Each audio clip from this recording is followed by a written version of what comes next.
कभी अगर बनना हो तो बाज बनना, लेकिन कभी तोता मत बनना। तोता बोलता तो बहुत है, लेकिन ज्यादा ऊंचाई तक उड़ नहीं सकता।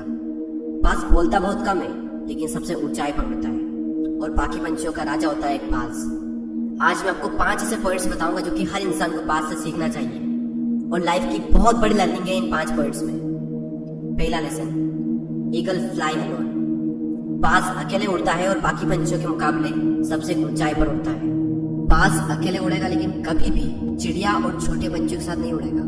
बाज हमेशा या तो बाज के साथ उड़ता है या फिर अकेला उड़ता है।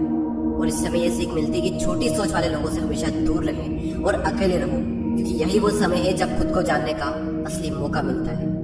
दूसरा लेसन, बाज का विजन बहुत ज्यादा क्लियर होता है और बहुत ज्यादा स्ट्रॉन्ग होता है। बाज अपने शिकार को 5 किलोमीटर दूर से ही देख लेता है और जब एक बार उसे अपना लक्ष्य दिख जाता है तो उसके बाद चाहे रास्ते में कितनी भी मुश्किलें क्यों ना आए, वो अपने लक्ष्य को हासिल करके ही थम लेता है। इससे भी एक बहुत बड़ी सीख मिलती है कि अपना विजन क्लियर रखो और उसे हासिल करने में फिर चाहे कितनी भी मुश्किलें क्यों ना आए, पीछे मत हटो उस बाज की तरह। तीसरा लेसन, बाज कभी भी मरे हुए जानवरों को नहीं खाता, वो हमेशा जिंदा शिकार करता है। और इससे हमें यह सीख मिलती है कि जो हमारा पास्ट है वो मर चुका है, तो अपने उन मरे हुए सड़े हुए थॉट्स पर ध्यान मत दो और अपनी आने वाली ताजी फ्रेश जिंदगी पर ध्यान लगाओ।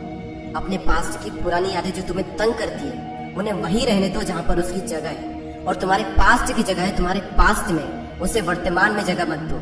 क्योंकि एक बार अगर तुम्हारा पास्ट तुम्हारे प्रेजेंट में आ गया तो तुम्हारा पास्ट तुम्हें कभी प्रेजेंट में नहीं रहने देगा।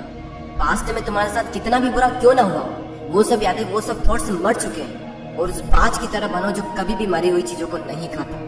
चौथा लेसन, जब आंधी तूफान आते हैं तो बाज बहुत ज्यादा एक्साइटेड हो जाता है। जब बारिश होती है तो सारे पंछी छिपकर बैठ जाते हैं, लेकिन बाज को बड़ा मजा आता है। जब तेज हवाएं चलती है तो बाज उन हवाओं के सहारे और तेजी से ऊपर की ओर उठता है और ऊपर उड़ते उड़ते इतना ऊपर उड़ जाता है कि बादलों से भी ऊपर पहुंच जाता है। और इससे भी एक बहुत बड़ी सीख मिलती है कि मुसीबत में मजा ढूंढो। और नेपोलियन हिल ने एक बार कहा था कि हर बड़ी चुनौती अपने साथ में एक बहुत बड़ा अवसर लेकर आती है। तो उस बाज की तरह तुम भी अपने अवसर को पहचानो, और जिस दिन तुमने अवसरों को पहचान लिया तो सारी मुश्किलें तुम्हारे नीचे होगी और तुम उन मुश्किलों के ऊपर होंगे।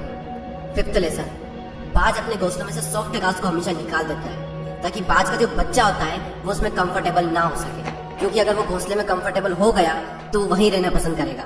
लेकिन बाज ऐसा कभी होने नहीं देता। बाज एक पंछी है और उसे भी ये बात पता है कि there is no growth in comfort zone. लेकिन हम तो इंसान है ना, और इंसान होने के बावजूद भी कई सारे लोग इस बात को समझते ही नहीं। आप जितना ज्यादा कंफर्ट जोन में रहोगे, आपकी लाइफ आने वाले टाइम में उतनी ही ज्यादा अनकंफर्टेबल हो जाएगी।